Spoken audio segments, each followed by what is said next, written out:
Hello hi good morning friends, ಎಲ್ಲರಿಗೂ ಬೆಳಗಿನ ಶುಭ ತಿಳಿಸುತ್ತಾ ಇವತ್ತಿನ ವಿಡಿಯೋ ಏನಪ್ಪ ಅಂತಂದರೆ ಹೇರ್ ಪ್ಯಾಕ್ನ ನಾವು ಹೇಗೆ ಮಾಡ್ಕೋಬೇಕು ಅಂತ ನಾನು ಇವತ್ತು ನಿಮಗೆ ಹೇರ್ ಪ್ಯಾಕ್ನ ಹೇಗೆ ಹಾಕಬೇಕು ಅಂತ ಹೇಳ್ತಾ ಇದ್ದೀನಿ. ನಿಮ್ಮ ಮನೆಯಲ್ಲಿ ಸಿಗೋಂಥ ಎರಡು ಪದಾರ್ಥಗಳಿಂದ ನಾವೇನು ಮಾಡ್ಬೋದು, ಹೇರ್ ಪ್ಯಾಕನ್ನು ಹಾಕ್ಬೋದು. ಅದಕ್ಕೆ ಬೇಕಾಗಿರೋ ಸಾಮಗ್ರಿಗಳು ನಾನಿಲ್ಲಿ 2 ಟೇಬಲ್ ಸ್ಪೂನಷ್ಟು ಏನು ತೊಗೊಂಡಿದ್ದೀನಿ, ಅಕ್ಕಿ ತೊಗೊಂಡಿದ್ದೀನಿ. ಅಕ್ಕಿ ನಿಮ್ಮ ಮನೆಯಲ್ಲಿ ಯಾವುದಿರುತ್ತೆ ಅದನ್ನೇ ತೊಗೊಂಡು ನೀವೇನು ಮಾಡಿ ಯೂಸ್ ಮಾಡ್ಕೊಳ್ಳಿ. ಅದಾದಮೇಲೆ ನಾನು ಏನು ಮಾಡಿದ್ದೀನಿ, ಇಲ್ಲಿ ಅಲೋವೆರಾ ತೊಗೊಂಡಿದ್ದೀನಿ.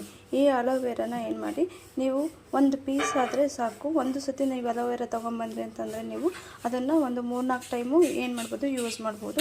ಅದರಲ್ಲಿ ಒಂದು ಪೀಸ್ನ ನಾವು ಕಟ್ ಮಾಡಿಬಿಟ್ಟು ಇದನ್ನು ಈಗ ಏನು ಮಾಡಬೇಕಂದ್ರೆ ನೆನಕಬೇಕಾಗುತ್ತೆ. ನೀವು ನೋಡ್ತಾ ಇರ್ಬೋದು, ಇದರಲ್ಲಿ ನಾನು ಅಕ್ಕಿ ಮತ್ತು ಅಲೋವೆರಾ ಜೆಲ್ ಎರಡನ್ನೂ ಕೂಡ ನೆನಕಿದ್ದೀನಿ. ಇದು 15 ನಿಮಿಷ ಮೇಲೆ ಇದನ್ನು ನಾವು ಹೇಗೆ ಹೇರ್ ಪ್ಯಾಕ್ನ ಮಾಡಬೇಕಂತ ನಾನು ತೋರಿಸ್ಕೊಡ್ತೇನೆ. ಏನು ಮಾಡಲಿ, 15 ನಿಮಿಷ